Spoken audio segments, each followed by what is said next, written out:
चलिए आज जानते हैं हम बिलक्लैप पे बिल कैसे बना सकते हैं। उसके लिए सबसे पहले आपको bilclap.com पर जाना होगा और यहाँ पे आपको लॉगिन का बटन या क्रिएट अकाउंट का बटन दबाना पड़ेगा। अगर आप पहली बार आए हैं तो क्रिएट अकाउंट दबाइए, दोबारा आए हैं तो लॉगिन का बटन दबाइए।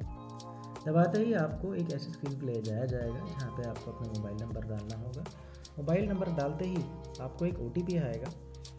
OTP डालते ही आप लॉगिन हो जाएंगे। तो चलिए हम अपना OTP डाल देते हैं। हमारे को OTP आ चुका है और यहाँ पे हम कंफर्म कर देते हैं और लॉगिन हो जाते हैं। लॉगिन होते ही मुझे अपने सारे के सारे बिजनेसेस दिख जाएंगे जो मैंने बनाए हैं और वो भी जो मुझे शेयर्ड हो रखे हैं।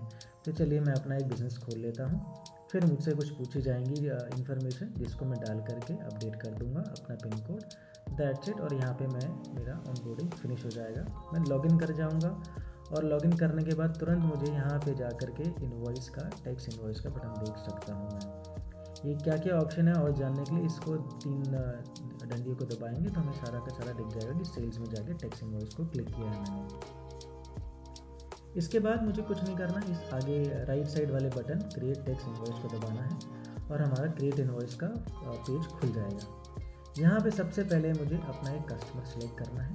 जितने मेरे अकाउंट में जितने भी कस्टमर होंगे वो मेरे को यहाँ पे दिख जाएंगे। इनको मैं सर्च भी कर सकता हूँ और मैं उनको पेज वाइज देख भी सकता हूँ।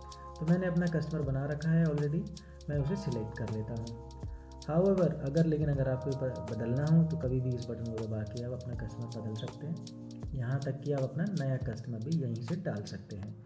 आपको केवल पार्टी नेम मैंडेटरी है, बाकी कोई भी फील आप कोई मर्ज़ी है आपको डालना है तो डालिए, नहीं डालना तो मत डालिए। लेकिन आप कस्टमर का mobile number, email ID, GST number, billing address वगैरह सब यहीं पे कैप्चर कर सकते हैं। इनफैक्ट उसका ओपनिंग बैलेंस और क्लोजिंग बैलेंस भी यहीं पे आप डाल सकते हैं। ट्यूटोरियल चाहिए हो तो यहाँ पे ट्यूटोरियल भी अवेलेबल है, ताकि जो आपको बताएगा कौन सी चीज़ आपको कहाँ पे डालनी है। कस्टमर सेलेक्ट करने के बाद नेक्स्ट चीज़ आती है आपकी डॉक्यूमेंट नंबर, जो कि इन्वॉइस नंबर है। इन्वॉइस नंबर अपने आप जनरेट हो जाता है, इसको आप बदल भी सकते हैं इस बटन को क्लिक करके। इशू डेट अपने आप सिलेक्ट हो जाती है आज की। इसके बाद मेरे को अपने आइटम डालने होते हैं। मैं अपने आइटम को यहाँ पे सारे देख सकता हूँ जितने मेरे प्रोडक्ट हैं।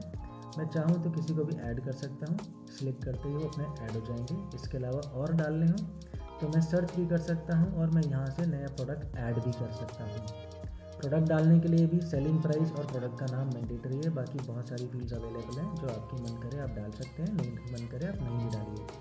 आप यहाँ से बारकोड भी जनरेट कर सकते हैं और HSN भी यहाँ पे आप डाल सकते हैं प्रोडक्ट का, और फोटो भी डाल सकते हैं। ट्यूटोरियल भी अवेलेबल है एक प्रोडक्ट को कैसे ऐड किया जाता है।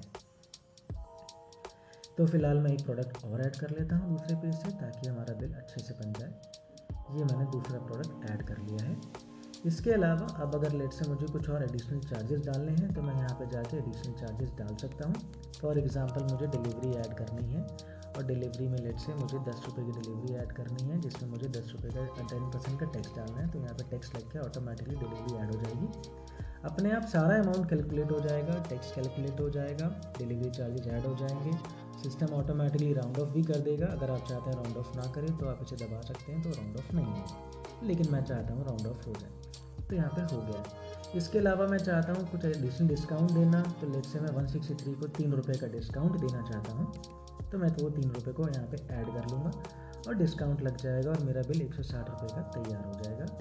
अब यहाँ पे ऑटोमेटिकली बैंक डिटेल्स आ जाएंगी जिसको एडिट किया जा सकता है। मैं नोट्स और टर्म्स एंड कंडीशन को भी मैं यहाँ पे चेंज कर सकता हूँ।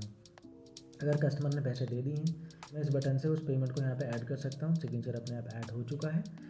बस मुझे और कुछ भी नहीं करना है यहाँ पे, और इस सेव के बटन को दबाना है। सेव के बटन को दबाते ही यहाँ पे पूछ लेगा, और कोई एरर होगा तो यहाँ पे एरर दिखा देगा। जैसे कि यहाँ पे मेरा इन्वॉइस नंबर एग्जिस्ट करता है, तो मैं एक नया इन्वॉइस नंबर डाल देता हूँ और उसे ऐड कर देता हूँ और यहाँ पे मैं सेव कर देता हूँ। सेव करते ही कह रहा है कि amount can not be greater, तो क्योंकि मैंने यहाँ पे अमाउंट ग्रेटर डाला हुआ था तो यहाँ पे इसको 160 कर देता हूँ और यहाँ पे सेव का बटन दबा देता हूँ। बटन दबाते ही इनवॉइस तैयार हो गया है। यहाँ पे QR कोड देख सकते हैं जिससे आप कस्टमर को पेमेंट ले सकते हैं। यहाँ पे कस्टमर को क्या प्रोडक्ट डाले गए थे, क्या टैक्स बनता है, सारी डिटेल्स आ चुकी हैं। PDF देखना हो तो इस बटन को दबा के मैं PDF देख सकता हूँ। बहुत ही शानदार PDF तैयार हो चुका है, जिसको डाउनलोड किया जा सकता है। डाउनलोड करते ही यहाँ पे वो PDF मेरा सेव हो जाएगा मेरे कंप्यूटर पे, जिसको मैं अपने कस्टमर के साथ शेयर भी कर सकता हूँ। और मैं यहाँ से भी डायरेक्टली शेयर का बटन दबा के अपने व्हाट्सएप पे शेयर कर सकता हूँ कस्टमर को अपना बिल, जिसे वो क्लिक करके अपना हमारा बिल को देख के और डाउनलोड भी कर सकता है कस्टमर। आते हैं जो मैं आपको दिखाना चाहता हूँ, तो टैक्स इन्वॉइसेस चलते हैं और यहाँ पे हम देखते हैं टैक्स इन्वॉइसेस की सेटिंग्स क्या होती हैं। तो अगर आपका बिज़नेस कुछ ऐसा है जिसमें आपको अपने इन्वॉइस के जो नंबर होता है उसमें कोई प्रीफिक्स डालना होता है, तो वो प्रीफिक्स डाल सकते हैं और सीक्वेंस नंबर को चेंज कर सकते हैं, ताकि अपने आप ही हर बार बिल ऑटोमेटिकली उसी सीक्वेंस के हिसाब से बन जाएगा और इसे आप सेव भी कर सकते हैं। इसके अलावा अगर आपकी बिज़नेस की रिक्वायरमेंट कुछ ऐसी है कि आपको अपने इन्वॉइस में कुछ एक्स्ट्रा फील्ड डालनी है, तो हमारे पास कस्टम फील्ड का ऑप्शन भी है, जिसको आप यहाँ पे डाल के ऐड कर सकते हैं। और यहाँ पे और अलग अलग कैटेगरीज हमें दे रखी है, for example expiry date, manufacturing date, जो भी आपको डालना हो वहाँ पे उसको नाम डाल के आप इसे ऐड कर सकते हैं। ऐड फील्ड का बटन दबाते ही वो यहाँ पे ऐड हो जाएगा और ये आपके बिल में हमेशा दिखता भी रहेगा। डिलीट करनी हो तो आप डिलीट भी कर सकते हैं यहाँ से। ये जैसे आप कर देंगे आपको अपडेट सेव सेटिंग करना होगा और ये आपका सेटिंग सेव हो जाएगा। इसके अलावा एक छोटी सी चीज़ और, कभी भी आपको कोई भी सपोर्ट चाहिए हो तो आपका रिलेशनशिप मैनेजर, उसका नंबर, उसका व्हाट्सएप नंबर हर समय आपके पास अवेलेबल है, जिससे आप कॉल करके आप कोई भी चीज़ें बात भी कर सकते हैं। आप अपनी सारी इन्वॉइसेस यहाँ पे सर्च कर सकते हैं, डेट वाइज भी कर सकते हैं और इन्वॉइस के नंबर वाइज भी कर सकते हैं। इसके अलावा इन्वॉइस को एडिट करने का ऑप्शन यहाँ पे मोर में दिया हुआ है। अगर आपको थर्मल प्रिंट लेना है तो वो भी आप कर सकते हैं। इन्वॉइस को डिलीट भी यहाँ से किया जा सकता है और यहाँ से शेयर ऑन व्हाट्सएप का ऑप्शन भी दिया गया है। आपको अपने इन्वॉइसेस की थीम्स चेंज करनी हो तो यहाँ सेटिंग पे जा करके थीम्स जा करके आप बहुत सारी थीम, जहाँ पे हमारी 3-4 मेजर थीम्स हैं, आप किसी भी थीम को सिलेक्ट कर सकते हैं और उसका कलर भी चेंज कर सकते हैं। करंटली अभी फ़िलहाल फ्री में सिंपल थीम सबके लिए अवेलेबल है। अगर आप पेड प्लान लेते हैं तो ये और 3 थीम्स अवेलेबल हो जाएंगी। इसके अलावा और भी बहुत सारी नई थीम्स आने वाली हैं जो कि पेड प्लान में होंगी। तो आज ही रिन्यू करें और अपना बिल क्लैप का प्लान लें। तो आप सोच रहे होंगे कि मैं बिल क्लैप को कितने में इस्तेमाल कर सकता हूँ। आप बिल क्लैप इस्तेमाल कर सकते हैं 1000 रुपये साल का। डेमो के लिए इस नंबर पे आज ही कॉल करें और अपने बिल को ऑफलाइन की किताबों पे नहीं बल्कि ऑनलाइन अपने कंप्यूटर पे बनाएं। Start using bill clap today and make your business smarter. धन्यवाद।